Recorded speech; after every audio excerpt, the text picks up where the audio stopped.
Hello friends, मेरा नाम है शहजाद। मैं आपके लिए लाया हूं बड़ा एक अपडेट। ट्रेन में सफर तो कई लोग करते हैं, लेकिन इससे जुड़े कुछ जरूरी नियमों की जानकारी कम लोगों को ही होती है। अगर ये नियम आप भी जान लेंगे, तो ट्रेन में सफर के दौरान कई तरह की परेशानियों से बच सकते हैं।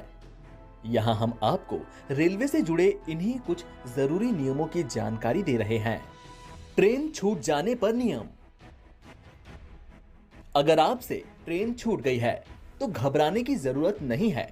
रेलवे के नियमों के मुताबिक आप अगले 2 स्टेशन से ट्रेन को पकड़ सकते हैं। इस दौरान टीटीई आपकी सीट किसी दूसरे व्यक्ति को नहीं दे सकता। लेकिन अगर आप अगले 2 स्टेशन तक ट्रेन नहीं पकड़ पाते हैं, तो टीटीई आपकी सीट को किसी दूसरे व्यक्ति को दे सकता है। सीट पर ना बैठने पर नियम।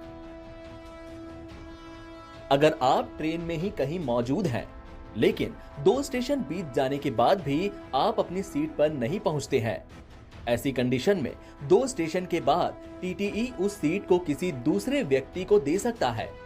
इसके बाद अगर आप सीट पर आते हैं, तो आपको यहां बैठने नहीं दिया जाएगा। यह रेलवे का सख्त नियम है, लेकिन इसकी जानकारी काफी कम लोगों को ही पता होती है। मिडिल बर्थ पर सोने से जुड़ा नियम। ट्रेन कोच में एक साइड 3 बर्थ होते हैं। तीनों ही यात्रियों के सोने के लिए इस्तेमाल होते हैं, लेकिन कई बार मिडिल बर्थ को सोने के लिए इस्तेमाल करने से लोअर बर्थ पर बैठना मुश्किल होता है। क्या आप जानते हैं कि रेलवे के नियमों के मुताबिक स्लीपिंग आवर्स रात 9 बजे से सुबह 6 बजे तक है। इसी समय के दौरान मिडिल बर्थ को ऊपर किया जा सकता है। अगर इस समय के अलावा कोई भी ऐसा करने की कोशिश करता है, तो रेलवे के नियमों के मुताबिक यह अपराध है। स्लीपिंग आवर्स खत्म होने के बाद मिडिल बर्थ को नीचे करना जरूरी होता है। यात्रा आगे बढ़ाने वाला नियम। रेलवे के नियमों के मुताबिक अगर आप ट्रेन में सफर कर रहे हैं और आपको अपनी खरीदी गई टिकट में दिए डेस्टिनेशन से आगे तक का सफर करना है, तो आप ऐसा कर सकते हैं। जी हाँ, डेस्टिनेशन आने से पहले आप टीटीई से बोलकर अपनी यात्रा को आगे बढ़ा सकते हैं। टीटीई आपको आगे की यात्रा का अतिरिक्त किराया जोड़कर टिकट जारी कर देगा। शॉर्ट टर्मिनेटेड रूट पर फुल रिफंड। अगर किसी कारणवश आपकी ट्रेन यात्रा बीच में आधी रोक दी गई है और आपको डेस्टिनेशन तक पहुंचाने के रेलवे ने कोई इंतजाम नहीं किए हैं, तो आप अपनी पूरी टिकट के रिफंड की मांग रेलवे से कर सकते हैं। हालांकि अगर आप वैकल्पिक इंतजाम से नहीं जाना चाहते हैं, तो जहां तक आपने यात्रा की है वहां तक के पैसे काटकर आप बाकी बचे हुए पैसे स्टेशन मास्टर को टिकट देकर प्राप्त कर सकते हैं।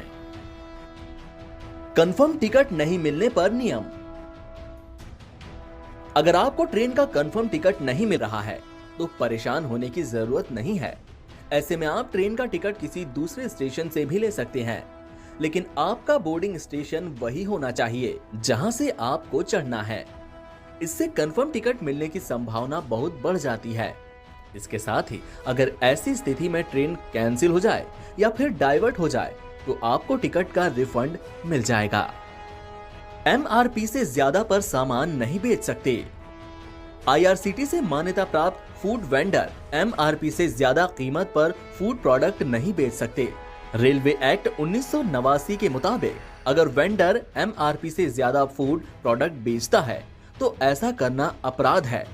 अगर कोई ऐसा करता पाया गया, तो आप रेलवे की हेल्पलाइन पर इसकी शिकायत कर सकते हैं।